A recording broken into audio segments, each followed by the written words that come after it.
Chapter 10. Moor House. The next morning, I woke late. I walked along the road for many miles. It started to rain. Soon my clothes were wet. I saw no one. I walked on the moor all day. In the evening, I was very tired again. I must sleep soon, I thought. Where shall I sleep? Then I saw a light. I walked slowly towards it. The rain was falling heavily. But I saw a house near the road. I walked up to the house. I knocked on the door. I waited, but nobody opened the door. I stood outside the house. I was very cold and very tired. I could not move. I am going to die here, I said. Then I heard a young man's voice. The man was standing behind me.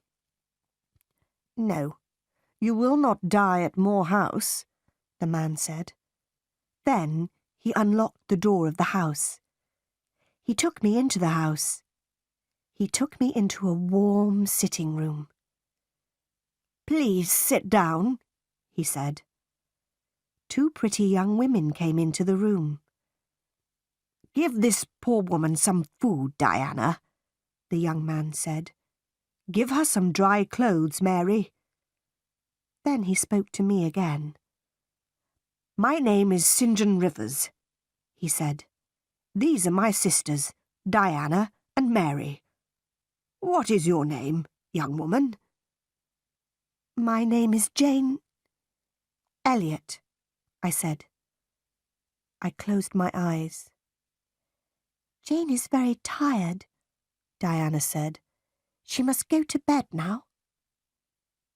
I stayed in bed at Moor House for 3 days.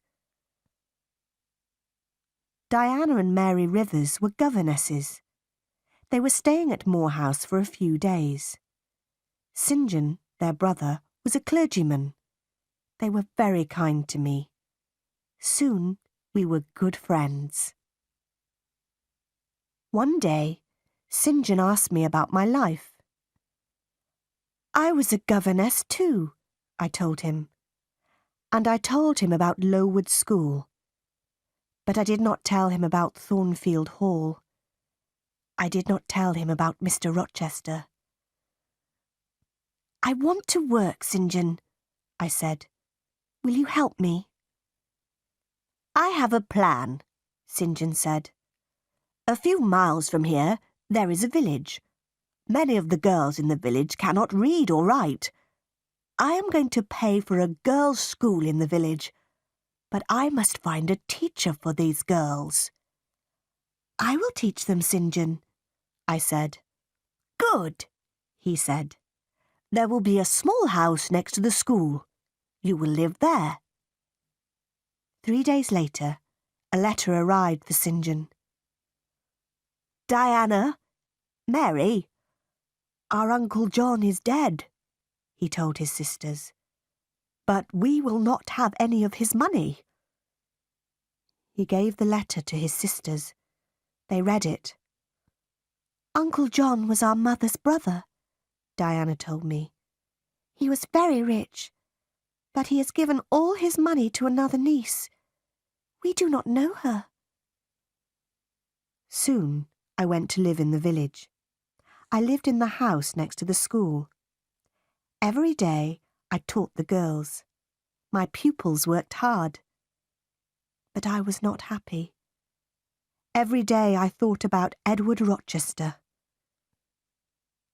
Does he think about me? I asked myself. 4 months passed. One day, St. John Rivers came to my house. He was holding a letter. He was worried. What is wrong? I asked. I want to ask you 3 questions, Jane, he replied. Is your name Jane Elliot? Do you have another name? Do you know Jane Eyre? I looked at him for a moment. I did not speak. I have some news for Jane Eyre, St. John said. Jane Eyre was a pupil at Lowood School, and she was a teacher there. Then she was a governess at Thornfield Hall, the home of Mr. Edward Rochester. How do you know this? I asked. What do you know about Mr. Rochester? How is he? I don't know, St. John said. This letter is from a lawyer. The lawyer tells a story about Mr.